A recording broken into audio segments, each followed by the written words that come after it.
यीशु मसीह के मधुर और मीठे नाम में आज दिनांक 6 मई दिन शुक्रवार को हम आप सबका स्वागत करते हैं। आज के दिन के लिए जो वचन है वो लिया गया है इब्रानियों की पत्री उसका 10वां अध्याय उसका 34 और 35 पद। वचन कहता है, क्योंकि तुम कैदियों के दुख में भी दुखी हुई है और अपनी संपत्ति में भी आनंद से लुटने दी, यह जानकर कि तुम्हारे पास एक और भी उत्तम और सर्वदा ठहरने वाली संपत्ति है। सो अपना हियाव ना छोड़ो, क्योंकि उसका प्रतिफल बड़ा है।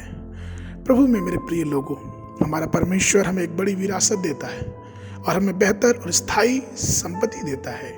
यहाँ प्रयुक्त विरासत शब्द मुक्ति का उल्लेख नहीं करता, बल्कि संपत्ति और उसका प्रतिफल को अंकित करता है।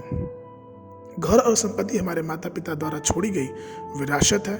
ये संसारिक धरोहर है, लेकिन स्वर्ग में यहोवा के पास हमारे लिए एक स्थायी और उत्तम अधिकार है। चूंकि इब्राहिम ने यहोवा का अनुसरण किया, इसलिए उसे अपने और उसके वंशज के लिए कनान देश दिया गया। हालांकि 4000 से अधिक वर्ष बीत चुके थे, फिर भी इस्राएली इस विरासत का आनंद ले रहे थे।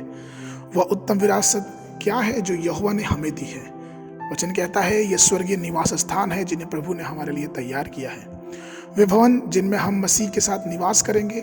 हालांकि पिता के घर में कई मकान हैं, लेकिन प्रभु उनमें से एक नहीं दे रहे हैं, बल्कि विशेष रूप से आपके लिए एक निवास स्थान तैयार कर रहे हैं। यह कितनी उत्साहपूर्वक बात है कि हमें उसके साथ अनंत काल तक रहने का समय मिलेगा, उस स्थान पे जो हमारे लिए तैयार किया जा रहा है। ऐसे स्थान के अलावा उनके पास आपके प्रतिफल के लिए कई मुकुट हैं। जीवन का मुकुट, महिमा का मुकुट, अविनाशी मुकुट समेत कई प्रकार के अलग अलग मुकुट हैं, जो सभी विजयी लोगों के लिए रखे हुए हैं। जो विजयी जीवन जीते हैं और विजयी होते हैं, उन्हें ये मुकुट प्राप्त होगा।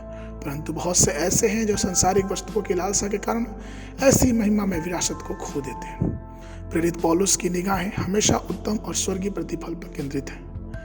उसने परमेश्वर की स्तुति में कुरिन्थियों के पत्री उसका 1 अध्याय उसके 12 और 13 पद में इस प्रकार कहा, और पिता का धन्यवाद करते रहो जिसने हमें इस योग्य बनाया कि ज्योति में पवित्र लोगों के साथ मिरास में सहभागी हो। उसने हमें अंधकार के वश से छुड़ाकर अपने प्रिय पुत्र के राज्य में प्रवेश कराया है। तो प्रभु के लोगों, यह सुनिश्चित करने के लिए सतर्क रहें कि आप सांसारिक वासनाओं से प्रभावित न होकर अपनी निगाहें हमेशा उत्तम और स्वर्गीय प्रतिफल की ओर लगाए रखें।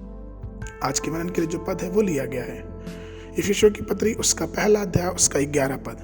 वचन कहता है, उसी में जिसने हम भी उसी की मनसा से, जो अपनी इच्छा के मत के अनुसार सब कुछ करता है, पहले से ठहराए जाकर मिरास बने। बाइबल पढ़ने के अध्ययन सुबह के समय 1 राजा की पुस्तक उसका 21 और 22 अध्याय, संध्या के समय लूका का रचित समाचार उसका 23 अध्याय 26 से लेके 56 पद तक।